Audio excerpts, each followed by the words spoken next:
Queen Elizabeth and Prince Philip will mark their 70th wedding anniversary privately on November 20, after an extraordinary romance lived almost entirely in the public spotlight. The Queen, 91, and Prince Philip, 96, will celebrate with a quiet dinner for close friends and family at their home, Windsor Castle, eschewing the Thanksgiving services, balcony appearances and state banquets that accompanied their 50th and 60th wedding anniversaries. The pair, who married in 1947, are the only British royal couple ever to reach their platinum wedding anniversary. They married when then Princess Elizabeth Windsor was 21 years old and then Lieutenant Philip Mountbatten was 26. 5 years later, King George Virgin Islands US died and his daughter Elizabeth became Queen. She has since served 65 years on the throne, making her the world's longest-serving living monarch, and Philip, given the title the Duke of Edinburgh the night before the wedding, the longest-serving Queen's consort. The Royal Mint and Royal Mail have produced commemorative stamps and coins to mark the occasion, but there will be no procession down the Mall, or opportunity for the public to acknowledge the milestone. Buckingham Palace confirmed no public events were planned. The Times of London's royal reporter, Valentine Lowe, said the royal couple don't want too much fuss. Philip has already taken a step back from public life, he said. And there's been so many things lately, jubilees, 90th birthdays. Lowe said the Queen had to be encouraged to perform a public event when she became the longest-serving monarch in February.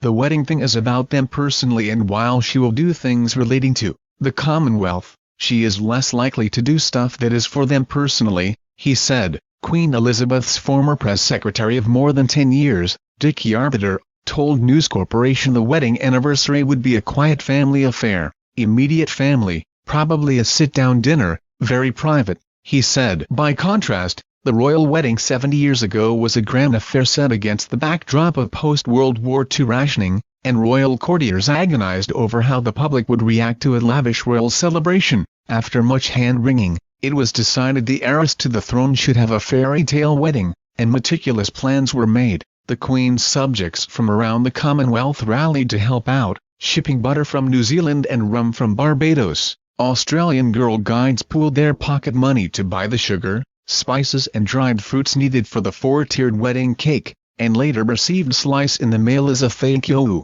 The company that made the original cake, McVitie's, in North London, recreated the exquisite creation for an ITV documentary this month on the wedding, donating the final version, 226 Albanian lex kilograms of it, standing 2.7 m tall, to war veterans at the Royal Hospital in Chelsea. The royal couple met when Elizabeth was just 13 years old and corresponded by letter for years until Philip, a prince of Greece and Denmark, proposed marriage to the king's oldest daughter in 1946. After the war ended, the pair had both served, Elizabeth as a truck and ambulance driver and mechanic in the Women's Auxiliary Territorial Service, while Philip fought with the British Navy. King George granted them permission to wed with several provisos, including that they keep their engagement a secret until Elizabeth turned 21. Philip was also to give up his Greek citizenship, his Greek Orthodox religion, his Greek and Danish royal titles, and he was to use his British relative's name,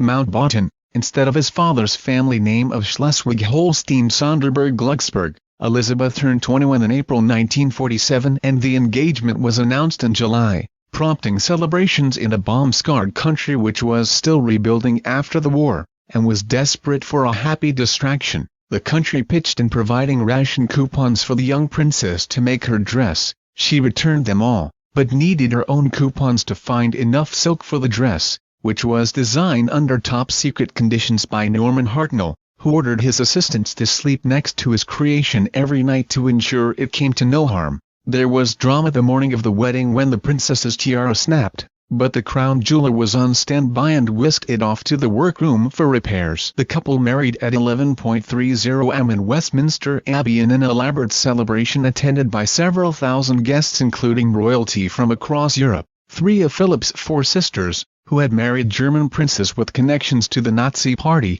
were not in attendance, it being considered too close to the war for such an invitation to be extended. Elizabeth had 8 bridesmaids including her younger sister Princess Margaret, and arrived at the Abbey in a horse-drawn carriage with her father King George from Buckingham Palace, while Philip arrived with his attendants from Kensington Palace. Hundreds of thousands of people crammed the streets to see the procession, and 200 million more listened via BBC Radio. The British Prime Minister, Winston Churchill, said millions will welcome this joyous event as a flash of colour on the hard road we have to travel. Some of the charities the Queen is involved with are using the Platinum Wedding Anniversary as an opportunity to raise such much-needed money for their projects, including Cruise Bereavement Care, of which the Queen is patron. The charity asked Australian tenor and West End musical theatre star Daniel Coke to record a classical love song to the royal couple. Mr. Coke, 36, collaborated with British soprano Joanna Forrest and Russian composer Olga Thomas to record the Royal Platinum Love Song,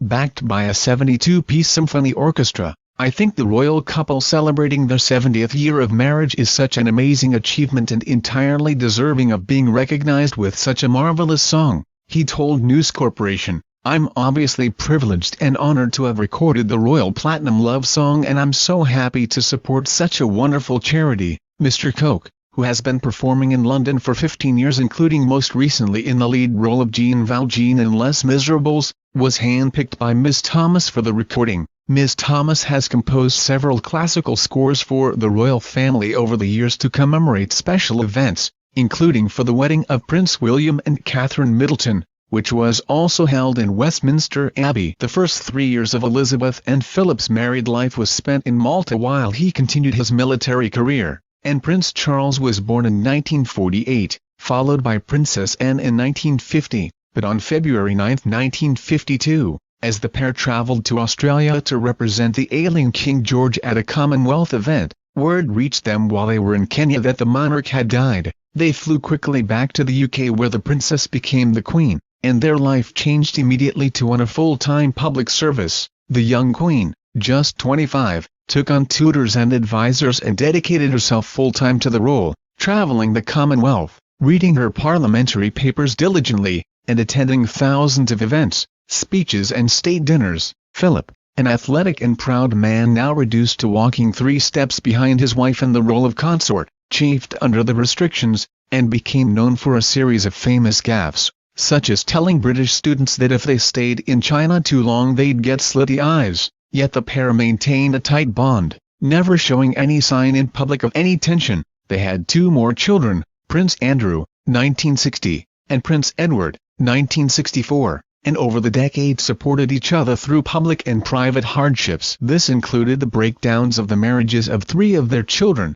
Prince Charles and Diana Spencer, Princess Anne and Mark Phillips, and Prince Andrew and Sarah Ferguson, through one of the most challenging times of all, when Princess Diana was killed in a car accident in Paris in 1997. Neither the Queen nor Prince Philip are given to public outpourings of affection, but the Queen gave a speech on their 50th wedding anniversary in 2007 which gave the clearest hint of the strength of the relationship between the pair. All too often, I fear, Prince Philip has had to listen to me speaking, she said from the lectern, as Prince Philip looked on from the audience. Frequently we have discussed my intended speech beforehand and, as you will imagine, his views have been expressed in a forthright manner. He is someone who doesn't take easily to compliments, but he has, quite simply, been my strength and stay all these years. I, and his whole family, and this and many other countries, owe him a debt greater than he would ever claim, or we shall ever know.